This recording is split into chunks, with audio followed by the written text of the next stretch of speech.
നമസ്കാരം, ഞാൻ അദ്വാത്മിക ഷിൽജോ.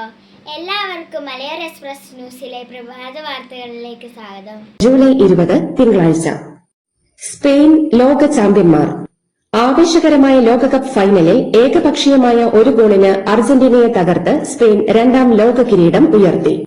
ഇഞ്ചുറി ടൈമിൽ രണ്ടാം മഞ്ഞ കാർഡും പിന്നാലെ മാർച്ചിംഗ് ഓർഡറും ലഭിച്ച് എൻഡോ ഫെർണാണ്ടസ് പുറത്തായതോടെ അർജന്റീന 10 പേരുമായാണ് പൊരുതിയത്.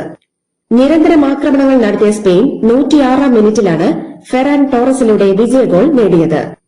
2010 ഇനിയേസ്റ്റയുടെ വിജയഗോളിലൂടെ നെതർലാൻഡ്സിനെ തകർത്ത് ലോകകപ്പ് വിജയിച്ചതിനു ശേഷം തങ്ങളുടെ രണ്ടാം ലോകകപ്പ് വിജയമാണ് സ്പെയിൻ നേടിയത്. മത്സരത്തിന്റെ ആദ്യ നിമിഷം മുതൽ സ്പെയിൻ ആക്രമിച്ച് കളിച്ചപ്പോൾ അർജന്റീന പ്രതിരോധത്തിലായിരുന്നു. കളിയിൽ 20 ഷോട്ടുകൾ സ്പെയിൻ ഉതിർത്തപ്പോൾ 3 ഷോട്ടുകൾ മാത്രമാണ് അർജന്റീനയ്ക്ക് സ്പെയിൻ പോസ്റ്റ് ലക്ഷ്യമാക്കി അടിക്കാനായത്. ലോകകപ്പ് ഫൈനൽ പ്രമാണിച്ച് ഇന്ന് സംസ്ഥാനത്തെ സ്കൂളുകൾക്കും കോളേജുകൾക്കും അവധി. മുഖ്യമന്ത്രി വി.ഡി. സതീശനാണ് അവധി പ്രഖ്യാപിക്കാൻ നിർദ്ദേശം നൽകിയത്. കേരള, കാലിക്കറ്റ് സർവകലാശാലകൾ നടത്താനിരുന്ന പരീക്ഷകളും മാറ്റി. പുലരും വരെ ലോകകപ്പ് ഫൈനൽ മത്സരം കണ്ട് രാവിലെ വിദ്യാർത്ഥികൾ സ്കൂളിൽ വരുന്നത് പ്രായോഗികമല്ലെന്നും അവധി നൽകണമെന്നും മന്ത്രിമാരും മുൻ മന്ത്രിമാരും അഭിപ്രായപ്പെട്ടിരുന്നു. ജോർദാനിലെ അമേരിക്കൻ സൈനിക താവളത്തിന് നേരെ ഇറാൻ നടത്തിയ ആക്രമണത്തിന് തിരിച്ചടിയായി യുഎസ് ഇറാനിലെ ഡാർകോവിൻ ആണവ നിലയത്തിലടക്കം ആക്രമണം നടത്തി. ഇറാനിൽ നടത്തിയ വ്യാപക മിസൈൽ ബോംബിംഗിൽ തീരനിരീക്ഷണ സംവിധാനങ്ങൾ, റഡാറുകൾ, നാവിക സംവിധാനങ്ങൾ, മിസൈൽ ഡ്രോൺ കേന്ദ്രങ്ങൾ എന്നിവ തകർത്തതായി വ്യക്തമാക്കുന്ന ദൃശ്യങ്ങൾ അമേരിക്ക പുറത്തുവിട്ടു. ടാറ്റ പ്രതിനിധികളുമായി മുഖ്യമന്ത്രി വി.ഡി. സതീശൻ ജൂൺ 29 ചർച്ച നടത്തിയതിന്റെ ചിത്രങ്ങൾ പുറത്തുവിട്ട മന്ത്രി കുഞ്ഞാലിക്കുട്ടിക്ക് മറുപടിയുമായി മുൻ വ്യവസായ മന്ത്രി പി. രാജീവ്. എൽഡിഎഫ് സർക്കാർ ധാരണാപത്രത്തിൽ ഒപ്പിടുക മാത്രമല്ല, ജോലികൾ തുടങ്ങുകയും ചെയ്തിരുന്നെന്ന് രാജീവ് പ്രതികരിച്ചു. തിരുവനന്തപുരം വെമ്പായത്തെ ബാറിൽ മദ്യപ സംഘങ്ങൾ തമ്മിൽ ഏറ്റുമുട്ടി പെട്രോൾ ഒഴിച്ച് തീ കൊളുത്തി. പൊള്ളലേറ്റ 4 പേരെ ആശുപത്രിയിൽ പ്രവേശിപ്പിച്ചു. ഒരാളുടെ നില അതീവ ഗുരുതരമാണ്. വെമ്പായത്തുള്ള ബാറിലെ എസി മുറിയിലിരുന്ന് മദ്യപിച്ചവർ തമ്മിലാണ് അടിപിടിയും തീവയ്പും ഉണ്ടായത്. തർക്കത്തിനിടെ സംഘത്തിലുണ്ടായിരുന്ന നന്നാട്ടുകാവ് സ്വദേശി അനീഷ് പെട്രോൾ വാങ്ങിവന്ന് തീ കൊളുത്തുകയായിരുന്നു. സർക്കാർ പ്ലീഡർ നിയമനവുമായി ബന്ധപ്പെട്ട് കെഎസ്യു മുഖ്യമന്ത്രി പോരിൽ പരസ്യ പ്രതികരണം വേണ്ടെന്ന് കെപിസിസി. സമൂഹമാധ്യമങ്ങളിലൂടെ ചേരിതിരിഞ്ഞുള്ള അഭിപ്രായ പ്രകടനം നടത്തരുതെന്നും നിർദ്ദേശം. സംഘടനയുടെ സജീവ പ്രവർത്തകയല്ലാത്ത ജിയോണ ജെയിംസിനെ പ്ലീഡറായി നിയമിച്ചതിന്റെ മാനദണ്ഡം മുഖ്യമന്ത്രി വ്യക്തമാക്കണമെന്ന് ലോയേഴ്സ് കോൺഗ്രസ് സംസ്ഥാന president advocate P. K. Abdurahman. KSU സംസ്ഥാന അധ്യക്ഷൻ അലോഷ്യസ് സേവ്യറുമായി മുഖ്യമന്ത്രി വി.ഡി. സതീശൻ ഇന്നോ നാളെയോ കൂടിക്കാഴ്ച നടത്തും. നേരത്തെ കൂടിക്കാഴ്ചയ്ക്ക് മുഖ്യമന്ത്രി അനുമതി നിഷേധിച്ചെന്ന് അലോഷ്യസ് പരാതി ഉന്നയിച്ചിരുന്നു. മുഖ്യമന്ത്രി വി.ഡി. സതീശനെ താറടിക്കാനാണ് ഇപ്പോഴത്തെ പ്ലീഡർ നിയമന വിവാദമെന്ന് ലോയേഴ്സ് കോൺഗ്രസ് മുൻ അധ്യക്ഷൻ അഡ്വക്കേറ്റ് ചന്ദ്രശേഖരൻ ആരോപിച്ചു. നിയമന ലിസ്റ്റിൽപ്പെട്ട ശരത്തും ജിയോണയും സംഘടനയുടെ സജീവ പ്രവർത്തകരാണ്. അനധികൃതമായി അധ്യക്ഷ സ്ഥാനത്ത് തുടരുന്ന അബ്ദുറഹ്മാനെ സംഘടനയിൽ നിന്ന് പുറത്താക്കണമെന്ന് അദ്ദേഹം ആവശ്യപ്പെട്ടു. ആശുപത്രികളിൽ രാഷ്ട്രീയ പ്രവർത്തനം അനുവദിക്കില്ലെന്ന് ആരോഗ്യമന്ത്രി കെ. മുരളീധരൻ. കമ്മ്യൂണിറ്റി കിച്ചൺ വഴി മാത്രമേ ആശുപത്രികളിൽ ഭക്ഷണം നൽകാവൂ എന്നും അദ്ദേഹം പറഞ്ഞു. എന്നാൽ ആശുപത്രികളിൽ രോഗികൾക്ക് ആഹാരം കൊടുക്കുന്നതിൽ എതിരല്ലെന്നും അഭിപ്രായം പറഞ്ഞത് ആലപ്പുഴയിലെ സാഹചര്യത്തിലാണെന്നും കെ. മുരളീധരൻ പിന്നീട് വിശദീകരിച്ചു. സർക്കാർ ആശുപത്രികളിൽ ഡിവൈഎഫ്ഐ നടത്തിവരുന്ന പൊതിച്ചോർ വിതരണം തടയാനുള്ള നീക്കത്തിനെതിരെ പ്രതിപക്ഷ നേതാവ് പിണറായി വിജയൻ. ജനകീയ പദ്ധതിയെ തകർക്കുന്നത് രാഷ്ട്രീയ വൈരാഗ്യം കൊണ്ടാണെന്നും ആരോഗ്യമേഖലയിലെ യഥാർത്ഥ പ്രശ്നങ്ങളിൽ നിന്ന് സർക്കാർ ഒളിച്ചോടുകയാണെന്നും അദ്ദേഹം ആരോപിച്ചു.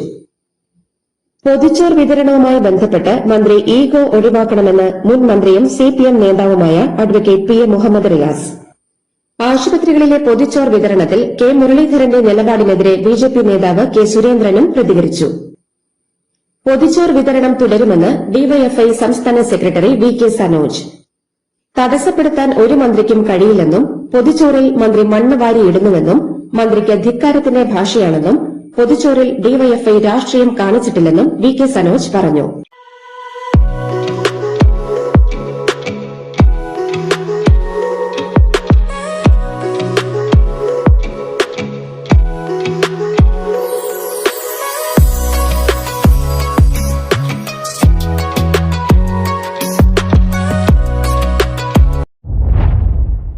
അച്യുതാനന്ദന്റെ ഓർമ്മക്കുറിപ്പടങ്ങിയ വാരാന്ത പതിപ്പ് അച്ചടിച്ച ശേഷം വിതരണം ചെയ്യേണ്ടെന്ന് സിപിഎം മുഖപത്രമായ ദേശാഭിമാനി തീരുമാനിച്ചത് വിവാദമായി. KV സുധാകരൻ എഴുതിയ മുഴങ്ങുന്നിപ്പോഴും ആ കടലിരമ്പം എന്ന തലക്കെട്ടുള്ള വാരാന്ത പതിപ്പ് ഇന്ന് പ്രസിദ്ധീകരിക്കുമെന്ന് എൻ സ്വരാജ്. എന്നാൽ വാരാന്ത പതിപ്പിന്റെ അവസാന പേജിൽ TC രാജേഷ് എഴുതിയ കള്ളൻ വിജയൻ ധന്യ നാടക ഗ്രാമം മുത്തുപ്പാറ PO എന്ന തലക്കെട്ടുള്ള ലേഖനത്തിലെ കള്ളൻ വിജയൻ എന്ന പരാമർശമാണ് വാരാന്ത പതിപ്പ് പിടിച്ചുവയ്ക്കാൻ കാരണമായതെന്ന് സാമൂഹ്യ മാധ്യമങ്ങളിൽ വിവാദം. VS അച്യുതാനന്ദന്റെ ഓർമ്മക്കുറിപ്പടങ്ങിയ വാരാന്ത പതിപ്പ് അച്ചടിച്ച ശേഷം വിതരണം ചെയ്യാതിരുന്ന ദേശാഭിമാനിയുടെ നടപടി തന്റെ ശ്രദ്ധയിൽപ്പെട്ടിട്ടില്ലെന്ന് CPM കേന്ദ്ര കമ്മിറ്റി അംഗം P. രാജീവ്. VSനെ പാർട്ടിക്ക് മറക്കാൻ കഴിയുമോ എന്നും അദ്ദേഹം ചോദിച്ചു. സംരക്ഷണം ആവശ്യപ്പെട്ട് കുംഭമേള വൈറൽ പെൺകുട്ടി പോലീസിന് മുന്നിലെത്തി. എറണാകുളം സെൻട്രൽ പോലീസ് സ്റ്റേഷനിലാണ് സംരക്ഷണം തേടി പെൺകുട്ടി എത്തിയത്. പെൺകുട്ടി എവിടെയെന്നറിയാതെ എങ്ങനെ സംരക്ഷണം കൊടുക്കുമെന്ന് പോലീസ് കോടതിയിൽ പറഞ്ഞിരുന്നു. നായർ സർവീസ് സൊസൈറ്റി നേതൃത്വത്തിലെ ഏകാധിപത്യ പ്രവണത താനെ തകരുമെന്ന് KB ഗണേഷ് കുമാർ. NSS നേതൃത്വത്തിൽ ഉടച്ചുവാർക്കൽ ആവശ്യമുണ്ടോ എന്ന ചോദ്യത്തിന് അതൊക്കെ താനെ വരുമെന്നായിരുന്നു ഗണേഷിന്റെ മറുപടി. കേരളത്തിലെ ശിശുമരണ നിരക്ക് ഉയർന്നതായി റിപ്പോർട്ട്. ദേശീയ സ്റ്റാറ്റിസ്റ്റിക്കൽ റിപ്പോർട്ട് പ്രകാരം 2024-ൽ സംസ്ഥാനത്തെ ശിശുമരണ നിരക്ക് 5-ൽ നിന്ന് 8-ലേക്ക് ഉയർന്നു. നവജാത ശിശുക്കളുടെ മരണക്കണക്കിലെ മാറ്റം ഗൌരവത്തോടെ പരിശോധിക്കണമെന്ന് ആരോഗ്യ വിദഗ്ധർ പറയുന്നു. പെരുമ്പാവൂർ MLA മനോജ് മൂത്തേടന്റെ പേഴ്സണൽ അസിസ്റ്റന്റാണെന്ന് പരിചയപ്പെടുത്തി പണപ്പിരിവിന് ശ്രമിച്ച കേസിൽ ഒരാൾ പിടിയിൽ. സംഭവവുമായി ബന്ധപ്പെട്ട് മറ്റൊരാൾക്കായി പോലീസ് അന്വേഷണം ശക്തമാക്കി. തമിഴ്നാട് സർക്കാരിന്റെ ചെന്നൈയിലെ അമ്മ ക്യാന്റീനുകളിൽ സന്ദർശകരുടെ എണ്ണത്തിൽ വൻ വർധന. സബ്സിഡി നിരക്കിൽ ഭക്ഷണം നൽകുന്ന ഈ പദ്ധതി പരിഷ്കരിക്കാനുള്ള സംസ്ഥാന സർക്കാരിന്റെ തീരുമാനത്തിന് ശേഷമുള്ള മാസങ്ങളിൽ ദിനംപ്രതിയുള്ള ജനപങ്കാളിത്തത്തിൽ 55% വർധനവാണ് രേഖപ്പെടുത്തിയത്. വന്ദേമാതരത്തെ അധിക്ഷേപിച്ചാൽ തടവ് ശിക്ഷ ഉറപ്പാക്കുന്ന ബില്ല് ഇന്ന് രാജ്യസഭയിൽ അവതരിപ്പിക്കും. കേന്ദ്ര ആഭ്യന്തരമന്ത്രി അമിത്ഷായാകും ബില്ല് അവതരിപ്പിക്കുക. പാർലമെന്റ് സമ്മേളനത്തിന് മുന്നോടിയായി കേന്ദ്ര സർക്കാർ വിളിച്ചുകൂട്ടിയ സർവകക്ഷി യോഗത്തിലേക്ക് തൃണമൂൽ കോൺഗ്രസ് വിമതപക്ഷത്തെ ക്ഷണിച്ചതിൽ പ്രതിഷേധിച്ച് പ്രതിപക്ഷം യോഗത്തിൽ നിന്ന് ഇറങ്ങിപ്പോയി. പ്രതീകാത്മകമായ പ്രതിഷേധത്തിന് ശേഷം പ്രതിപക്ഷാംഗങ്ങൾ പിന്നീട് തിരിച്ചെത്തി യോഗത്തിൽ പങ്കെടുത്തു. അയോധ്യ ക്ഷേത്രക്കൊള്ളയിൽ അന്വേഷണം ആവശ്യപ്പെട്ട് പ്രധാനമന്ത്രി നരേന്ദ്രമോദിക്ക് രാഹുൽ ഗാന്ധി കത്ത് നൽകി. പാർലമെന്റിന്റെ വർഷകാല സമ്മേളനം ഇന്ന് തുടങ്ങാനിരിക്കെയാണ് രാഹുൽ കത്ത് നൽകിയത്. അയോധ്യ ക്ഷേത്രക്കൊള്ളയിൽ പാർലമെന്റിൽ പ്രധാനമന്ത്രി മറുപടി പറയേണ്ടി വരുമെന്ന മുന്നറിയിപ്പ് കൂടിയാണ് രാഹുൽ നൽകിയിരിക്കുന്നത്. രാഹുലിനൊപ്പം കോൺഗ്രസ് അധ്യക്ഷൻ മല്ലികാർജ്ജുൻ ഖർഗെയും പ്രധാനമന്ത്രിക്ക് കത്ത് നൽകിയിട്ടുണ്ട്. രാജ്യത്തെ സിറ്റിംഗ് രാജ്യസഭാ എംപിമാരുടെ ശമ്പളം, അലവൻസുകൾ, മറ്റ് സൌകര്യങ്ങൾ എന്നിവയ്ക്കായി കഴിഞ്ഞ 2 സാമ്പത്തിക വർഷങ്ങളിലായി കേന്ദ്രം ചിലവഴിച്ചത് 262 കോടിയിലധികം രൂപ. ഇതിൽ 151 കോടിയിലധികം രൂപയും എംപിമാരുടെ യാത്രകൾക്കും അലവൻസുകൾക്കുമാണ് ചിലവിട്ടതെന്ന് വിവരാവകാശ നിയമപ്രകാരമുള്ള മറുപടിയിൽ പറയുന്നു. രജൌരി ജില്ലയിൽ രാത്രിയിലുടനീളം പെയ്ത കനത്ത മഴയെ തുടർന്നുണ്ടായ മിന്നൽ പ്രളയത്തിൽ 10 പേർ മരിച്ചു. നദികൾ കരകവിഞ്ഞു. ടൌണിന്റെ മിക്കയിടങ്ങളും വെള്ളത്തിൽ മുങ്ങി. നൂറുകണക്കിന് താമസക്കാരെ സുരക്ഷിത കേന്ദ്രങ്ങളിലേക്ക് മാറ്റി. ജന്തർ മന്ദറിലെ നിരാഹാര സമരവേദിയിൽ നിന്ന് ആശുപത്രിയിലേക്ക് മാറ്റിയ ആക്ടിവിസ്റ്റ് സോനം വാങ്ചുക്കിന്റെ ആരോഗ്യസ്ഥിതി തൃപ്തികരമാണെന്നും തുടർ ചികിത്സ വേണമെന്നും സഫ്ദർജംഗ് ആശുപത്രി അധികൃതർ മെഡിക്കൽ ബുള്ളറ്റിനിൽ അറിയിച്ചു. അതേസമയം സോനം വാങ്ചുക് ആശുപത്രിയിലും നിരാഹാര സമരം തുടരുകയാണ്. മധ്യപ്രദേശിൽ ഏകീകൃത സിവിൽ കോഡ് നടപ്പാക്കാൻ BJP സർക്കാർ. മുഖ്യമന്ത്രി മോഹൻ യാദവിന്റെ നേതൃത്വത്തിലുള്ള മന്ത്രിസഭ ഏകീകൃത സിവിൽ കോഡ് ബില്ലിന്റെ കരടിന് അംഗീകാരം നൽകി. ഇന്ന് ആരംഭിക്കുന്ന നിയമസഭയുടെ മൺസൂൺ സമ്മേളനത്തിൽ ബിൽ അവതരിപ്പിക്കും. ഭാനിയാവാല ഋഷികേശ് ദേശീയപാത വികസനത്തിനായി 4369 മരങ്ങൾ മുറിക്കാനുള്ള തീരുമാനം ഉത്തരാഖണ്ഡ് സർക്കാർ മരവിപ്പിച്ചു. പരിസ്ഥിതി പ്രവർത്തകരുടെയും പ്രദേശവാസികളുടെയും ശക്തമായ പ്രതിഷേധത്തെ തുടർന്നാണ് മുഖ്യമന്ത്രി പുഷ്കർ സിംഗ് ധാമിയുടെ നടപടി. സാമൂഹിക പ്രവർത്തകൻ സോനം വാങ്ചുക്കിന്റെ ആരോഗ്യനിലയിൽ ആശങ്ക അറിയിച്ച് ഭാര്യ ഗീതാഞ്ജലി ആങ്മോ നൽകിയ ഹർജിയിൽ ഡൽഹി ഹൈക്കോടതിയുടെ അടിയന്തര ഇടപെടൽ ഇല്ല. ഹർജി പരിഗണിച്ച ഹൈക്കോടതി കേന്ദ്രത്തിന് വിശദീകരണം തേടി നോട്ടീസ് നൽകി.